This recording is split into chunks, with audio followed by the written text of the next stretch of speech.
Hello, welcome to White Birch Tarot and Astrology. This is a romance reading and other relationships for the air signs, Gemini, Libra, Aquarius. I would check Sun, Moon, or Rising. And I also always check my Venus and Mars placements too. So I even check sometimes if I have like a big planetary aspect, if you know what your aspects are, what signs those are in, that works too. But anyway, each one of the air signs has a particular challenge right now. Gemini has Jupiter that's been moving through your sign, which is kind of challenging. It's lucky and expansive, but it can also cause some overthinking and, over worry, stuff like that. And Libra, you had the nodes of fate moving through your, the south nodes were moving through there. They've been out for a while, but you're kind of recovering from that. And you've got Chiron, Venus, and Neptune opposite you in the sign of Aries. So relationships might be a little bit tense at this time, feeling a little emotional, wounds coming up, just kind of touchy energy, I think. And Aquarius, you've got Pluto at the beginning of your sign, so you're in for however many years of, I always forget, how long did it take? 16 years, was it, that Pluto was in Capricorn? Wait, was it that long? Okay, it went in 08. Yeah, I think it was. Or 18 years, maybe. It's a long time. Anyway, Pluto causes disruption. It's transformation, rebirth, death. Doesn't mean you're going to die. It means something's going to be transformed. Things that you don't need or that are outdated, that are not serving you, might fall away. But new things take their place. So you guys are in some good aspect to some of the outer planets and some that are a little challenging. And I forget when Uranus enters Gemini, but I'll have to look that up. I'll do a reading for that. I think it's not too far off. I should know that, but I don't. I'm getting croaky. I just did the Earth sign reading. So if you have any planets in Earth signs, look that up. I'm talking about personal planets. So Sun, Moon, Rising, Venus, and Mars. And sometimes I check my Mercury too. Anyway, you have the best reading so far I've done the fire and the earth. So you're the third group here. You've got the best. Really, you do. This looks good. Okay. So we start off, at first I was like, uh-oh, this doesn't look too good. But I think this is what's moving out. We get the Seven of Swords, which is someone keeping a secrecy. Now, I don't know if this is you guarding yourself from others, or if someone has kept something from you and you're just finding out. I think it might be someone has kept something from you and you discovered that, or you're just discovering that, because then we move into the Mother of Wands, which is being very defensive, especially protecting your family.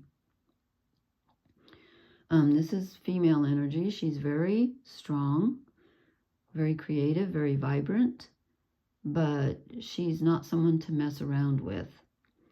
So if you're in a relationship with a woman, just be careful of that. If you are, mostly feminine energy, this is you being very protective. So I'm feeling like someone may have just done something to you that you were not particularly happy with, and it's put you into this protective mode. Because then I get the particularly grim Nine of Swords in this deck, in reverse though. So there's been a lot of mental anguish and worry.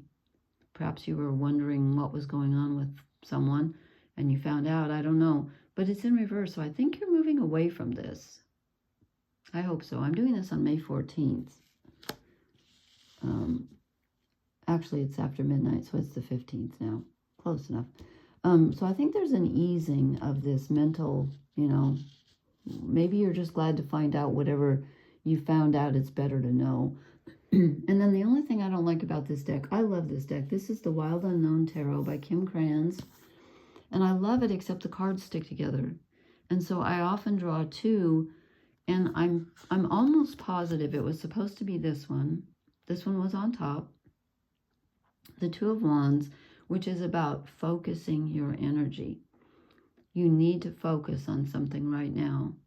You haven't been focused. You've been kind of mentally scattered. It's time to focus your energy and decide what you want to move toward, and make sure you're thinking positively and not negatively. Now, this was under it, but I honestly don't feel like this because I don't see any other. This is the Three of Wands. I'm sorry, Three of Pentacles, and it's about people working together. But I see nothing else that would suggest that about people helping you. So I think this is about you being strong and focusing, I think. Because the next two cards I drew also had a card stuck to the bottom. I don't think they go, but I'll show them to you. Okay. You get the Two of Cups. Yay! Finally, a romance card. Finally. This is connection. This is love. This is romance. Yes. And what was underneath it? The Star. Can't beat that. Direction, cosmic blessing. I don't know if it was supposed to be there or not, but I do know this was supposed to be here. So you've got something coming up. Yay. Finally, someone gets a romance card. I've been waiting for this. So the air signs get it. Okay.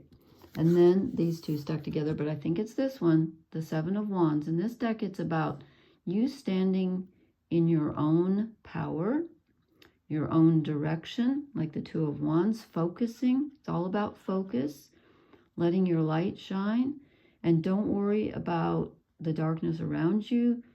Don't let anything block you. You just be you, okay? Now, the Nine of Cups was stuck with it. That's emotional fulfillment. Again, I don't feel like it was supposed to be here, but it's a good card. So if it is, that's still good. Then I get another reversal. It's interesting because this comes underneath the other reversal. I only got two reversals. One is under the other. And it's the Five of Pentacles, which is the grief card, the mourning card, but it's in reverse. So I think there's something that's really been weighing on you where you've got past hurts, past sorrows, and I think they're leaving.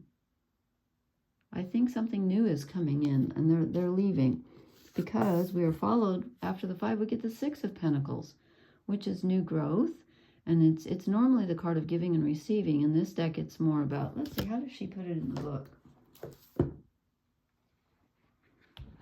Six of Pentacles. Prosperity, growth, generosity. Your long-awaited fruits are ready for harvesting, bringing more wealth than anticipated. Make sure you are generous. Can signify generosity coming from somewhere else, okay? All right. Yeah, it's always generosity in the other decks, but in this one it looks like fruitfulness for sure. So there's going to be some give and take, and that's good, in a good way. So far, it looks like you're the only one headed for romance right now, even though these are romance readings. The other two are very, very interesting and intense, but this one's more positive, I think. And then I drew three shadow cards because first I got the Hanged Man. I thought, really? So you might be being overly generous and trying to save others instead of focusing on yourself, so don't do that. You might also feel like you're not trusting because of this Seven of Swords that came along, and then the Nine of Swords in reverse. So you might feel like you don't quite have faith right now, but the key's right here. So don't get stuck, okay? Don't get stuck. And then the Two of Wands came out, which I always get the shadow card as one of my cards that I do. Here's the Two of Wands telling you to focus. This is saying, you know, you're looking out, but you're not looking in the right direction, okay? You're looking out kind of where there's nothing. You're not seeing anything, but there is something there. You're just not focusing in the right direction. And then I thought I'm going to draw one more, and I get the Ace of Wands as a shadow card, which means you're just not feeling the whoosh of energy. You're not trusting. I'm really getting a very strong feeling here that because of this past hurt and someone perhaps doing something that wasn't kind or above board, that you're not trusting, and you're just like, I don't want to get my hopes up again. But you need to get your hopes up. And I drew one oracle card, the what's it called? Oh, come on. I use these every time. They are Wisdom of the Oracle, Colette Baron Reed.